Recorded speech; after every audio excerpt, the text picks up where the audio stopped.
Hey everyone, I'm Sugandha and you're watching Ready with HR and I hope so you all are well, and yes, this is day 7. This is Recruiter Workshop and welcome back to this Recruiter Workshop. This is day 7, Diversity and Inclusion in Recruitment, the most awaited session and yes, my favorite as well.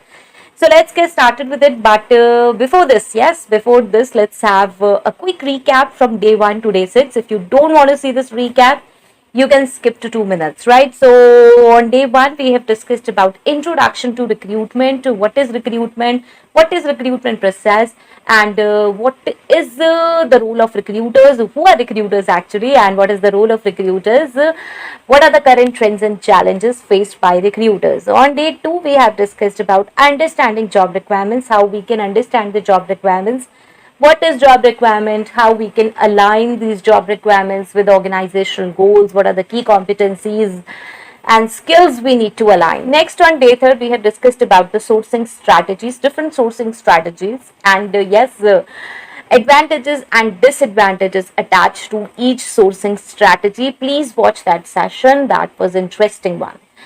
Then on day 4, we have discussed about candidate screening and evaluation, how we can screen the candidates, how we can screen the sourced candidates which we have sourced on day 3, how we can screen them, how we can evaluate them. On day 5, we have discussed about interview techniques. What are the different interview techniques, or you can say what are the different interview strategies.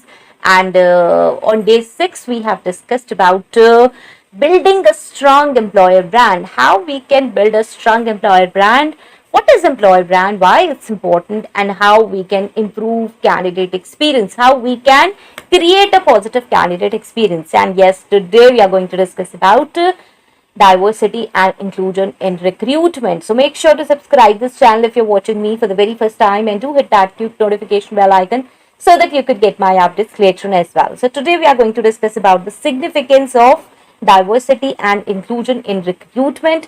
Then we are going to discuss tools and strategies for minimizing bias in hiring, and then promoting diversity in sourcing and selection processes. Okay, so let's get started with it. This is really interesting. First, we are going to discuss about significance of diversity and inclusion. Yes, we all know diversity and inclusion are critical for creating a robust and innovative workforce. We all know that if there will be diverse people, there will be innovative minds. Okay, innovative minds would be working together. So here's why they are significant. First is enhanced creativity and innovation, as I have discussed. Variety of perspectives. You get a diverse team that brings together a wide range of perspectives, experiences, and ideas. This variety definitely fosters creativity and innovation, which leads to better problem solving and decision making. Everyone has their own vision. They apply their creativity and innovation to solve a problem. Yes, conclusion, or you can say outcome, can be better. Next is inclusive culture. Inclusion ensures that all employees feel valued and heard, which encourages them to contribute their unique viewpoints, further enhancing the team's creative potential. Inclusive culture. Every employee is feeling, oh, I've been valued, I've been respected, I've been heard. There are 5 people in a department, and from lower to top. Now, the top personnel always thinks that, okay, whatever I'm instructing, that should be implemented, and I'm not ready to listen to the junior person. That's not right. You can listen to them, you can listen their advice, you can listen whatever they are saying, and then finally, with your experience, with your skills, with a proper discussion, you can come with a proper outcome. What we need to do, we can discuss this, but ignoring them, telling them again and again that you don't need to give inputs, you don't need to suggest anything, you have to just follow, will never help you to bring a proper environment, proper workplace. And yes, everyone will feel demotivated that we are working like robots, where some instructions have been given and we have to follow them. Fine. So next is improved employee engagement and retention. Here, this is employee engagement. I was talking about they will feel valued, respected. Sense of belongingness will be there. inclusive workplace where diversity is celebrated helps employee feels a sense of belonging. So this increases engagement and loyalty, reducing turnover rates. Employee satisfaction. When employees see their organization values diversity and inclusion, they are more likely to be satisfied with their job and employer. This is satisfaction. We always think that okay, if you're giving them monetary benefits, if you're giving them good package, they're satisfied. No, that's not the way. They are human beings. First and foremost requirement is, feeling valued, considered to be valued, considered to be heard. Okay, so yes, they will be satisfied. Next is better market reach and understanding, reflecting customer base. Now, a diverse workforce can better understand and relate to a diverse customer base, leading to improved customer service and satisfaction. Now, I have given example of this diverse customer several times, but okay, again, let's discuss this. Okay, now we are talking about diverse customer base. How we can get if my organization operates from north, east, west, and south, then it's very obvious that the people who are working in south and they are from the south origin, they will be able to understand the customer from the south very well, their likings, dislikings, whatever their choices, what kind of color they like, what kind of food they like. So it will be really easy for the organization to produce those kind of products or to market those kind of products there, which are of their choice. And same is the case with the north people, east people, west people. So yes, we can have a diverse customer base. Market insights. Employees from different backgrounds again can provide insights into various markets, helping the company tailor its products and services to meet diverse customer needs. Okay, here yes, again from diverse backgrounds, this example, the above example suits to here as well, that people from diverse backgrounds can provide detailing about that background, and then yes, we can work on that particular thing. Next is enhanced company reputation. Again, attracting talent. Companies known for their commitment to diversity and inclusion are more attractive to top talent, including candidates from underrepresented groups. Now see, top talent is diverse. Obviously, it's not like they are coming from one gender or they are coming from one community, caste, religion, anywhere. They are diverse people, so they don't feel hesitant while applying to these companies. Corporate social responsibilities. Now, a strong reputation for diversity and inclusion enhances the company's image as a responsible and ethical organization. We all know that society consists of different people, means from different caste, community, religion, gender, right? So if we are introducing this, if we are focusing on diversity and inclusion, then yes, we are ethically right, we are morally correct, we are responsible as a company, and yes, this helps improves our image. So this was significance of diversity and inclusion in recruitment. If we are focusing on this diversity and inclusion, then yes, surely we can get top talent, we can hire top talent, and we can retain top talent actually. Okay, next is tools and strategies for minimizing bias. How we can minimize the bias, how we can do this actually. So obviously we know that minimizing bias in the hiring process is crucial to ensure fairness and objectivity. So here are some tools and strategies we can do to achieve this. So first of all, what we can do is structured interviews. These are my favorite because you have to you have to plan some standardized questions, and I just love planning. So this is use a standardized set of questions for all candidates applying for the same role. This ensures that each candidate, yes, each candidate is evaluated based on the same criteria. You're not doing any partiality. Okay, that person is from my community, so okay, let me ask three simple questions. No, and this person is not from my community. Let me ask eight tough questions. Okay, so this can't be there. You have to ask standardized questions. Yes, there will be 10-15 questions, and yes, keep it like simple and tough. This ensures that yes, each candidate is evaluated based on the same criteria, so there is no partiality. Next is a scoring system. Implement a scoring system to rate candidates' responses objectively. Okay, that scoring system should be for the same. That scoring system should be same for everyone.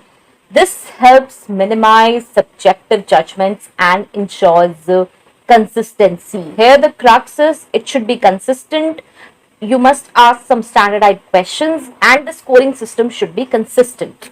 Next is blind recruitment, and again this is my favorite because yes, you have to remove identifying information such as name, gender, age, and address from applications and resumes to prevent unconscious bias during the initial screening process. Now, you might be wondering how I'm saying that you have to remove name, gender, age, and address, and how come we will screen the candidates. This is for the initial screening process where you're just looking for the skills, competencies, experiences. Only 3-4 things you are checking. Then at that time, for passing from the initial screening process, remove all these things: name, gender, age, and address. So all the candidates will be filtered out based on what? Based on actual skill, experience, competencies, qualification, whatever you want. That is basic. That is actually basic criteria. So yes, we can't judge as per name, gender, age, and address. Fine, so this is only for the initial process. Here what you can do is you can apply an applicant tracking system. That system will do this, and that system will provide you the applications, filtered applications based on that criteria. When you will open that application, single application, then yes, you would be able to see the name, gender, age, and address, all other details. Okay, so this is for just initial screening process. Next is yes, focus on skills and experience. I have discussed this enough. Emphasize the candidate's skills, experience, and qualifications in the evaluation process. Implicit bias training, awareness programs. You have to aware the people who are taking hiring decisions. Okay, I always say managers need to be trained, supervisors need to be trained, your boss needs to be trained. We focus on training only juniors and only freshers, but yes, managers need to be trained, and this is what we are conducting awareness programs. Conduct training sessions to raise awareness about implicit biases and how they can affect hiring decisions. Oh, he's my person. Oh, he's my girl. Oh, he's this. Oh, he's from my community. This shouldn't be there. You have to guide them, you have to train them. This will, and this should not prevail in this organization. Next is yes, ongoing education. Provide continuous education and resources to help employees recognize and counteract their biases. You must showcase some example videos how these biases are happening in the organization and how they can eliminate this. Okay, it happens that sometimes managers and the supervisor doesn't feel that what they are doing, why they are doing. They're just taking all the employees in their department which are of same community, and they're not realizing this. Maybe they are realizing, or maybe they are thinking that it's okay to do this. So you need to provide ongoing education. You need to provide the resources so that employees can understand that what they are doing and why they are doing it and how to counteract their biases. Next is diverse hiring panels. Again, panel composition is important. Ensure that interview panels are diverse in terms of gender, ethnicity, age, and other characteristics. This helps bring different perspectives to the evaluation process and reduces the likelihood of bias. Like subject matter experts are there. Don't do this like, okay, all the 5 interviewers are females, all the 5 interviewers are males. Don't do this. Okay, don't specify such things. You must focus on the diversity in the composition of the panel. Multiple evaluators. Use multiple evaluators to assess each candidate, which helps balance individual biases and provide a more comprehensive evaluation. Choose evaluators, choose different evaluators, multiple evaluators who have different specialization. Okay, technical person is from different community, and soft skill person is from different gender. Okay, so your hiring panel should be diverse. Then only you will get the diverse candidates. Technology and tools, yes, use AI powered tools. Use AI powered tools and platforms that can help screen candidates objectively based on predefined criteria.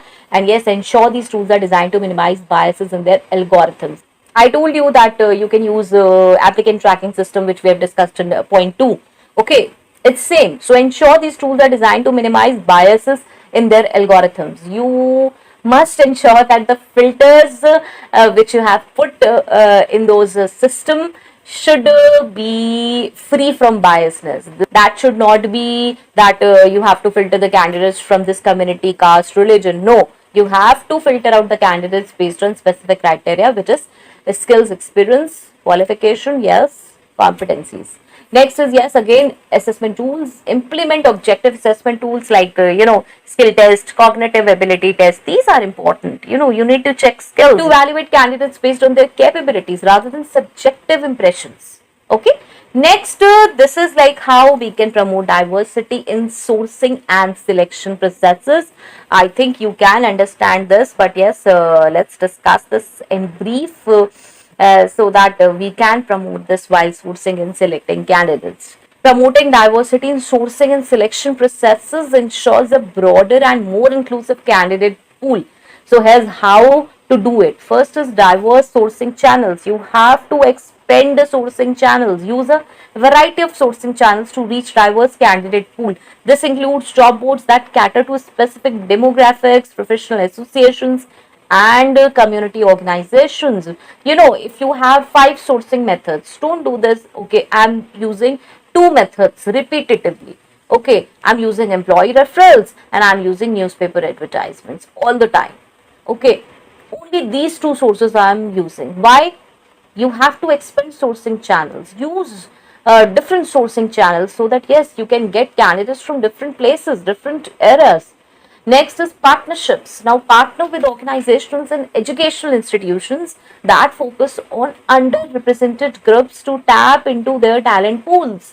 What we do, if we want to do association collaboration, what we think, okay, we will do it with a brand. That way we will be highlighted. Okay, and that's our vision. But that should not be the case. If that will be the vision, that okay, I have to partnership, I have to collaborate with the big brand only, then what will happen? You will get the candidates, same kind of candidates, all those candidates who are following the brands, all those candidates who dare to follow the brand, who dare to reach to that place, who want to be at that place. But it could be that there are people who are no who are not that groomed up, but yes, they have good skills, experience, and they possess qualification, competencies, but they are not applying. They are scared of those brands and big things. So what you can do, you can bring them by partnerships. Okay, partnering with organizations and educational institutions, you can bring those freshers. Next is inclusive job descriptions, language and tone. Use inclusive language in job descriptions to attract a diverse range of candidates. Avoid gender biased terms and jargon that may discourage certain groups from applying. Okay, language should be inclusive. Everybody should be invited for applying for a certain job. Next is clear criteria. Yes, again, clearly outline the essential qualifications and avoid unnecessary requirements that may exclude potential candidates. Okay, essential qualifications you must mention so that people who are undergraduate, you need a graduate person, people are applying, they're wasting time, they're waiting, and they are not shortlisted. So please specify properly. Next is diverse talent pipelines. Again, internships and apprenticeships. Believe me, internships help a lot. Create internship and apprenticeship programs targeting underrepresented groups to build a diverse talent pipeline. You can get good candidates from internship and apprenticeship.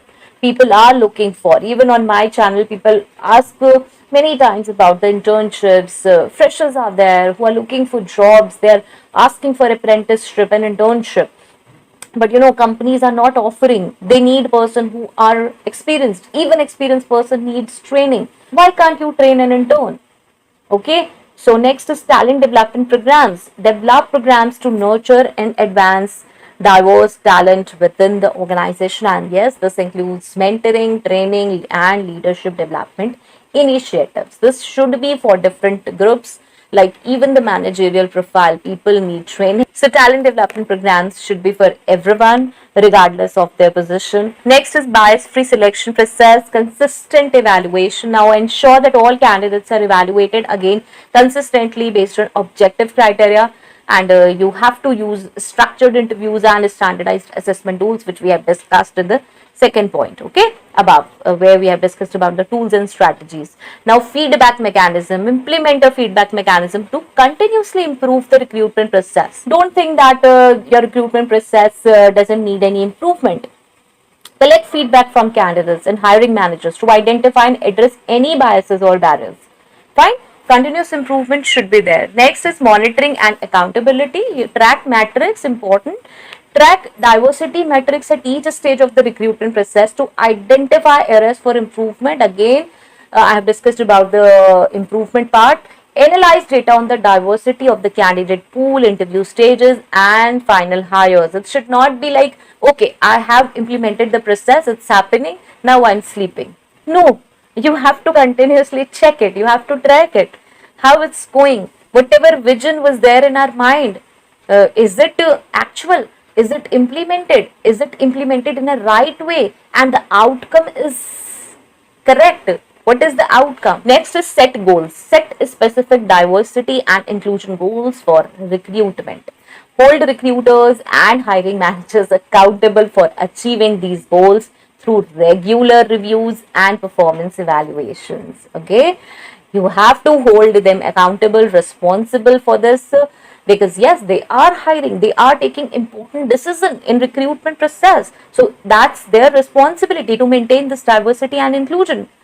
Okay, so this is all. Now if I have to summarize what I can say, by understanding the significance of diversity and inclusion, using tools and strategies to minimize biases and promoting diversity throughout the sourcing and selection processes, organizations we can build a more inclusive and equitable workplace. This not only enhances the company's reputation and performance, but yes, also fosters a positive and dynamic work environment. Okay, so this is all about diversity and inclusion. I hope so.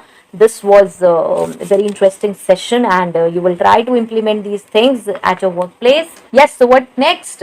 Next is offer negotiation and onboarding.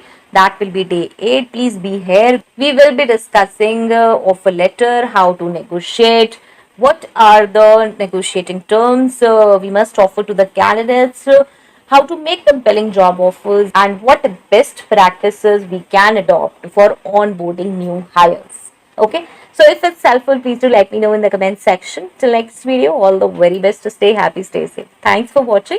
Bye bye.